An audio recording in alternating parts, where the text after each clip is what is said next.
Anda kembali di iNews Sore, pemirsa. Bermaksud merayakan ulang tahun ke-51, seorang pendaki asal Amerika Serikat tewas terjatuh ke jurang saat turun dari puncak kawah Gunung Agung. Buruknya cuaca di lokasi membuat proses evakuasi memakan waktu hingga 16 jam.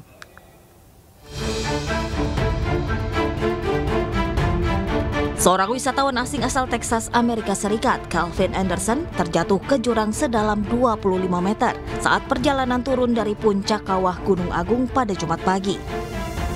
Tim SAR dan beberapa pendaki warga negara asing langsung mengevakuasi korban. Hujan lebat dan cuaca buruk di atas gunung membuat evakuasi berjalan lebih dari 16 jam. Korban sempat mendapatkan pertolongan di lokasi, namun karena luka yang cukup parah membuat korban meninggal dunia di perjalanan. Jenazah korban baru berhasil dievakuasi turun ke pos pendakian Pasar Agung pada dini hari tadi. Jenazah kemudian dibawa ke RSUP Sanglah dengan menggunakan ambulan. Kami terima laporan langsung dari pemandu lokal, base camp pengembangan, bahwa satu orang tamu terpleset jatuh. Kemudian kami berkoordinasi dengan instansi terkait, tim gabungan berkumpul di Grup Pengembangan. Kemudian jam 11 siang, tim gabungan serta pemandu naik untuk membantu proses. Sebelumnya korban yang ditemani salah seorang guide lokal melakukan pendakian ke puncak Gunung Agung untuk merayakan ulang tahunnya yang ke-51. Korban berhasil mencapai puncak, namun saat turun dari kawah korban terpleset hingga terguling sejauh 200 meter dan terjatuh ke jurang sedalam 25 meter di ketinggian 2.700 meter di atas permukaan laut. Jenazah korban hingga kini masih berada di RSUP Sanglah. Pemerintah telah berkoordinasi dengan Kedutaan Amerika Serikat untuk penanganan dan pemulangan jenazah. Dari Karangasem, Bali, Yunda Aryasta, iNews melaporkan. Sejumlah warga dan bayi berusia 1 bulan dievakuasi dari rumahnya yang berada di tengah kepungan banjir di Polewali Mandar, Sulawesi Barat. Evakuasi berjalan cukup sulit karena arus banjir di lokasi cukup deras.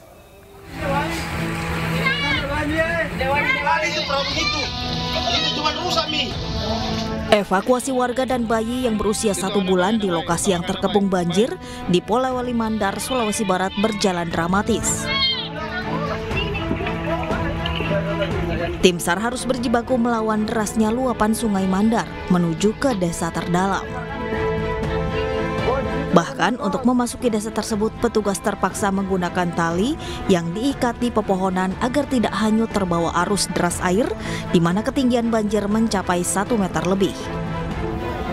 Hingga kemarin sore tercatat 400 kepala keluarga berhasil dievakuasi. Kebanyakan dari mereka memilih mengungsi ke rumah warga yang jauh dari jangkauan banjir. Dari data sementara, kurang lebih 5.000 jiwa terdampak bencana banjir. 12 desa terdampak paling parah, di mana ketinggian banjir mencapai 1 hingga 2 meter lebih. Dari Polewali Mandar, Sulawesi Barat, Huzair Zainal, iNews melaporkan. Sementara itu, pemirsa, hingga Jumat siang, sejumlah kawasan di Batubara, Sumatera Utara masih terendam banjir. Pemerintah Kabupaten Batubara pun telah menetapkan tanggap darurat bencana.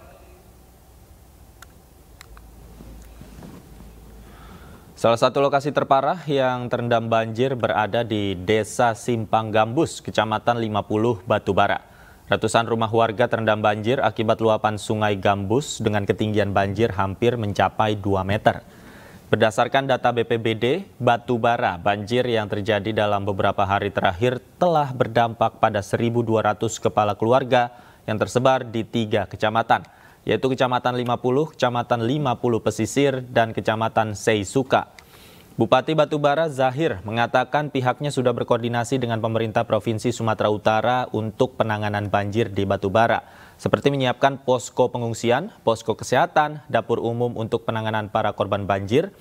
Pemkab Batubara juga sudah menetapkan tanggap darurat bencana banjir.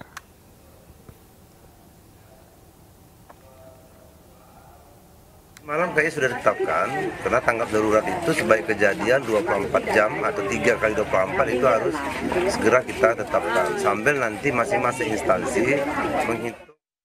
Kita ke informasi lain pemirsa, usai diburu polisi, Urip Saputra yang berpura-pura meninggal dunia lalu hidup lagi akhirnya mendatangi Polres Bogor untuk diperiksa. Pelaku terancam terjerat Undang-Undang ITE karena menyebarkan kebohongan.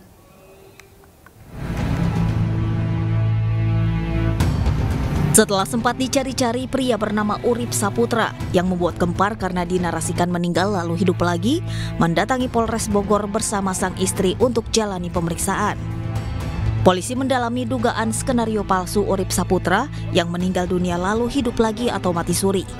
Polisi berupaya mengungkap fakta kasus yang menarik perhatian masyarakat karena videonya viral di media sosial ini.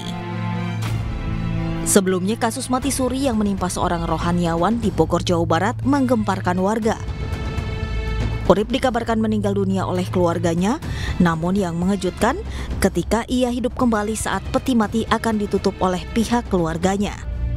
Menurut polisi hal itu bohong dan dilakukan yang bersangkutan dengan istrinya untuk menghindari tagihan debt collector. Dari pembicaraan yang dilakukan oleh istrinya saudara US dengan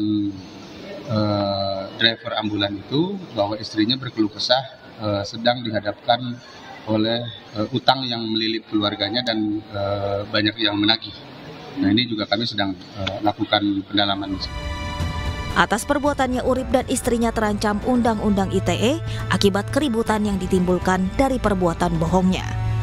Dari Bogor, Jawa Barat, Tim Liputan iNews melaporkan. Lalu apa informasi terbaru dari kasus pura-pura mati untuk menghindari utang? Sudah bersama kami Kasat Reskrim Polres Bogor AKP Yohanes Redoi Sigiro. Selamat sore Pak Yohanes. Selamat sore, Ya. Mas Dardi. Pak Yohanes, apa pengakuan baru yang disampaikan oleh pelaku saat menyerahkan diri ke polisi? Baik, perlu kami informasikan bahwa saudara US bersama dengan istrinya, saudari LN, tadi malam sekitar pukul 8 malam telah menyerahkan diri ke Polres Bogor, khususnya ke Satreskrim Polres Bogor, dan hingga saat ini masih dilakukan pemeriksaan secara intensif. Adapun pengakuan sementara dalam proses pemeriksaan bahwa benar saudara US tidak pernah mengalami kematian. Dan peristiwa yang terjadi sebagaimana yang viral pada video itu merupakan peristiwa yang diskenariokan oleh yang bersangkutan, alias dengan tegas kami menyampaikan fakta bahwa yang bersangkutan sudah pura-pura mati. Untuk yang lainnya masih dalam pendalaman, demikian. Oke, Pak Yohanes, sebenarnya siapa yang pertama kali merencanakan skenario ini? Apakah Urip sendiri atau justru ide ini datang dari istrinya?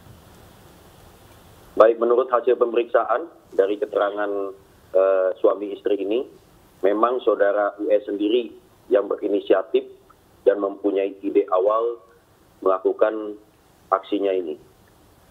Baik, bagaimana perencanaan itu dilakukan? Siapa saja yang terlibat dalam perencanaan rekayasa kematian ini, Pak Yohanes?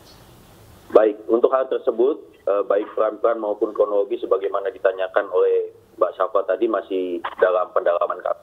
Sekali lagi saat ini saudara US masih dalam pemeriksaan di Satreskrim Polres Bogor. Oke, Pak Yohanes, selain US dan istrinya yang mengetahui hal ini juga ada sopir ambulan kalau tidak salah. Apakah sudah diperiksa, Pak, dan fakta-fakta apa yang didapatkan dari keterangan sopir ambulan tersebut? Untuk sopir ambulan ada 2 orang yang kami sudah mintai keterangan, dan tentunya setelah melaksanakan pemeriksaan terhadap saudara US dan istrinya ini, kami juga akan mencocokkan, serta kalau diperlukan akan kami adakan konfrontir terkait dengan keterangan kedua pihak ini. Ya, sudah sejak kapan pelaku ini terlilit utang dan berapa jumlah utang yang dimiliki oleh pelaku?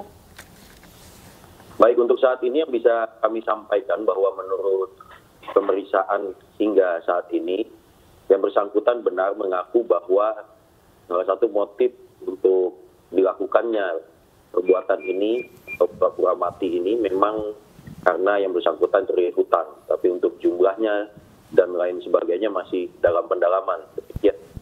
Baik, Pak Yohanes, apakah akibat tindakan ini kan sudah menimbulkan kehebohan? Tentunya ini menjadi viral di media sosial. Apakah ada delik pidana nanti yang bisa dijerat kepada pelaku atau seperti apa nanti prosesnya, Pak?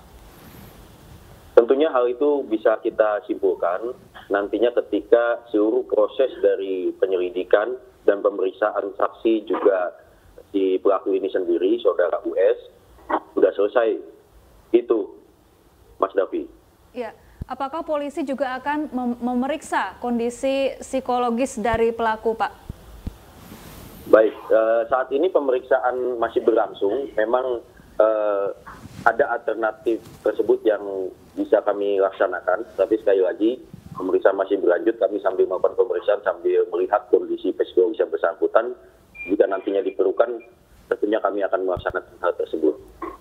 Baik, terima kasih Pak Yohanes atas informasinya. Kita nantikan terus nanti hasil pemeriksaannya seperti apa terhadap kasus ini. Terima kasih Pak Yohanes, selamat sore.